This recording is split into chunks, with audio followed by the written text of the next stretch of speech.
শিরিক মুক্ত ঈমান বেদাত মুক্ত আমল প্রতিষ্ঠা করি বললাই।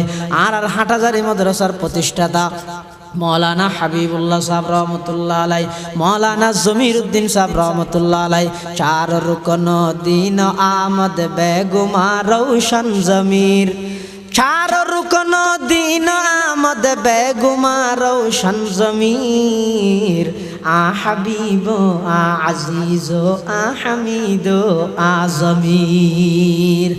আর আকাবরুল হাটহাজারীর প্রতিষ্ঠাতা, ফটিয়া মাদ্রাসার প্রতিষ্ঠাতা মুফতি আজিজুল হক রহমতুল্লাহ আলাই, বোয়ালি সাহেব হুজুর রহমতুল্লাহ আলাই, হাজি সাহেব হুজুর রহমতুল্লাহ আলাই, ইমাম সাহেব হুজুর রহমতুল্লাহ আলাই, গাজী সাহেব হুজুর রহমতুল্লাহ আলাই, দোয়াজারি মাদ্রাসার প্রতিষ্ঠাতা হাফেজ মাহবুবুর রহমান সাহেব রহমতুল্লাহ আলাই, বশরতনগর মাদ্রাসার প্রতিষ্ঠাতা মাওলানা মফজল আহমদ সাহেব রহমতুল্লাহ আলাই।